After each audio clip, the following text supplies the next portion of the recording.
নতুন নতুন ঘৰত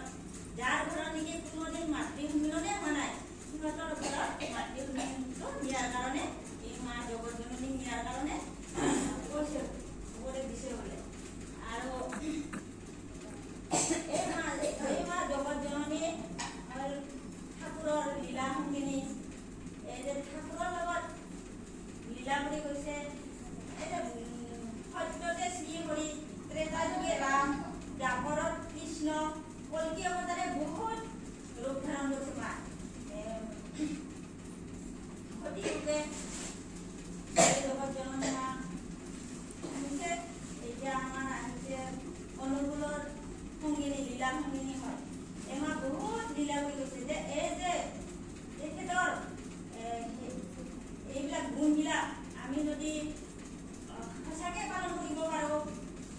তেওঁৰ নীতি আদৰ্শ কেনেকৈ কি পালন কৰিব লাগে আমাৰতো সেইবিলাক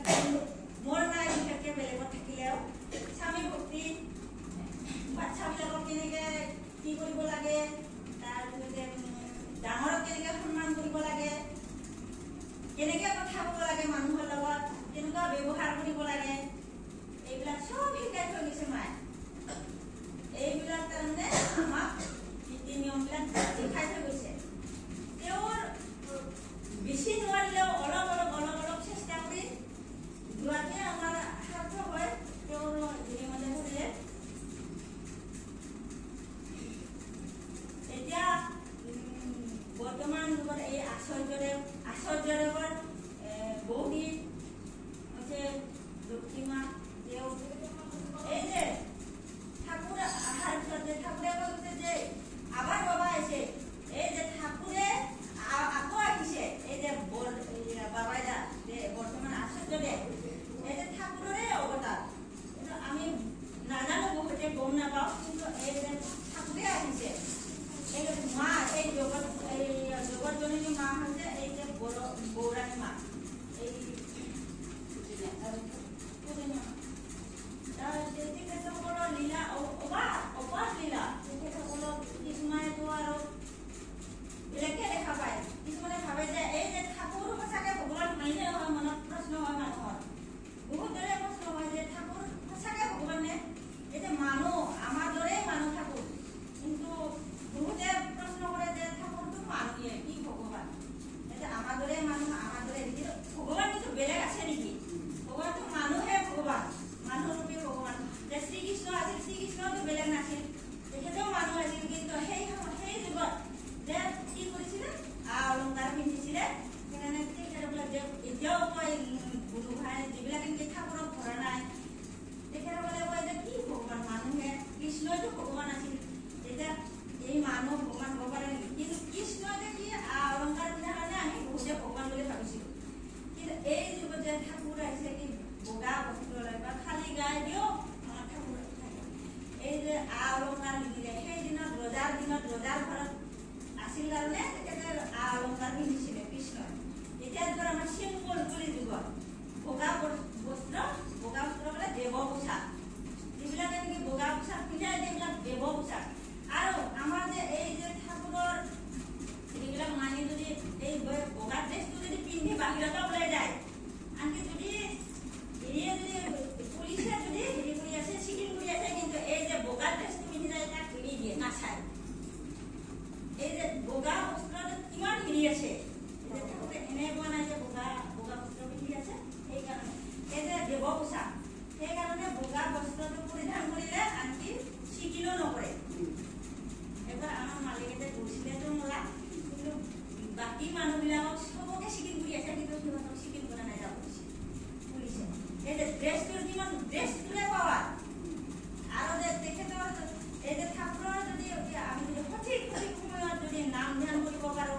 বিষ্ণুপতিয়ে সঠিক সময়ে কৰিব পাৰোঁ কিন্তু আমাৰ হয় নাই মৰবে না কষ্টের জন্য রাজি থাকো আমি নমরো কিন্তু কষ্টের জন্য রাজি থাকবো কষ্টের জন্য রাজি থাকবো যদি সঠিক সময় যদি আমি পালন করো যিমান হোক ভয় শঙ্কা তাহলে তার পৰা আমি বাঁচি যাওঁ এই যে ঠাকুৰলৈ ধৰি এই ঠাকুৰে কিমান মহা বিপদৰ পৰা উদ্ধাৰ কৰিব পাৰে এনেকুৱা মৃত্যুৰ যুগ থাকিলেও তাৰ পৰা বাচি যাওঁ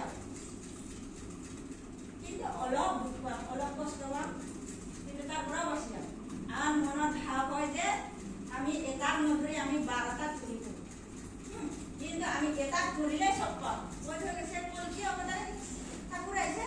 এই যে ঠাকুর ধরলে আমি সব পাম কিন্তু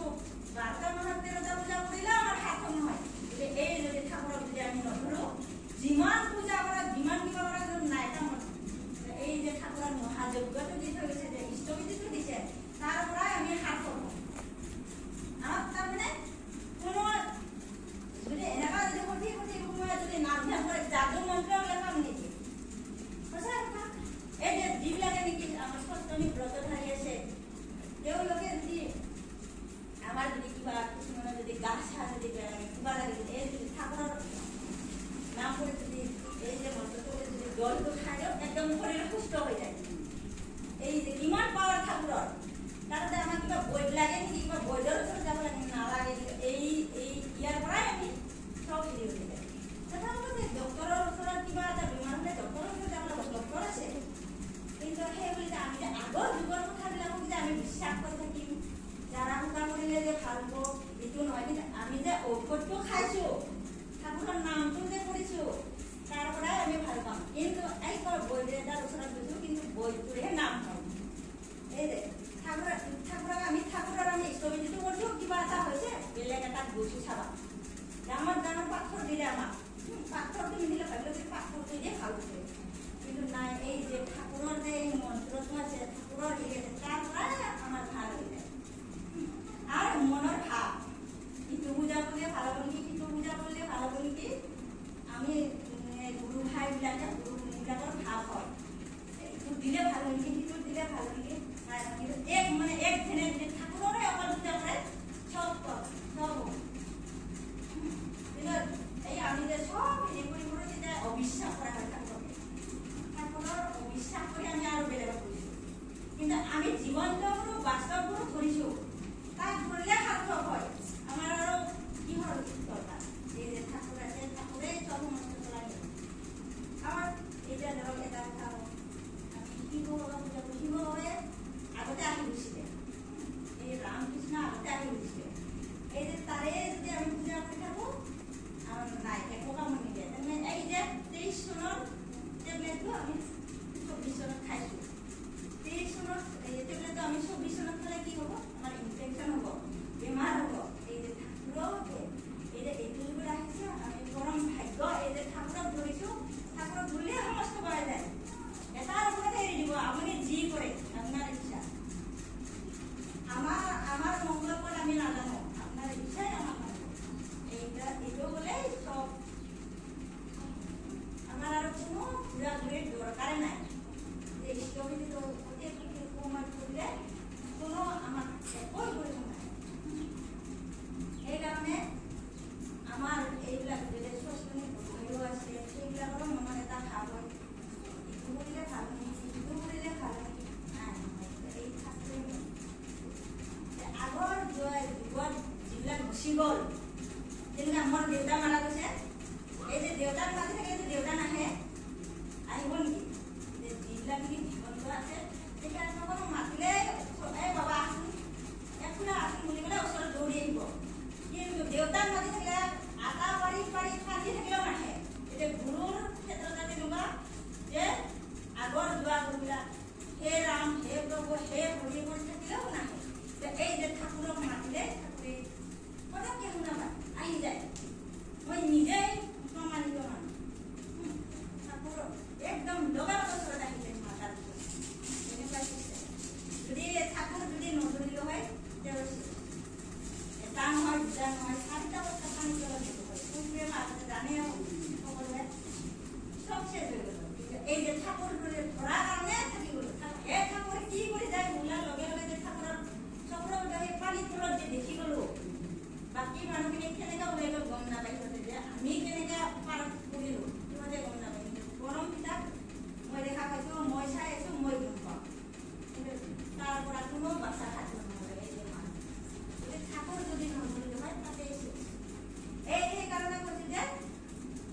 এটাকে ধৰিছে এটাক ধৰক সাৰ্থক হ'ব জীৱনটো আছে বাস্তৱ ভয় নাই এয়া হ'ল ঠাকুৰ আমাৰ জীৱন্ত গুৰু বাস্তৱ গুৰু সকলোৱে জানে যে এই ঠাকুৰক ধৰিলে চব কিছু পায় এই যে যুগে আহি আছে এই যে আচাৰ্যদেৱ আহি আছে আচাৰ্যদেৱৰ যে অবিন্দা এতিয়া তেখেতসকলৰ পাৱাৰ কম নহয়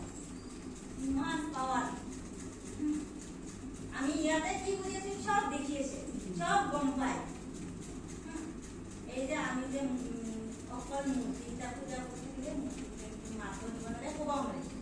যিমান বিপদে পৰে যিমান ডাঙৰ সংসাৰ খাব পাৰে চলি যাওক সুবিধা সব দিব আমাক সমাধান কিন্তু আমি কিন্তু এই যে মূৰ্তিটো পূজা কৰি থাকিলে আমাক কোনো মূৰ্তিটো মাৰ দিব পাৰে কিন্তু পূৰ্ব গুৰুবিলাকক সদায় মনত পাইছে আকৌ লাগিব নাই কিন্তু এই যে ঠাকুৰটোতে চবে খাব ইয়াকে মই কি ক'ম এই কিবা ভুলবাদিও হৈছে কোৱা জানাও নাই ইয়াকে কয়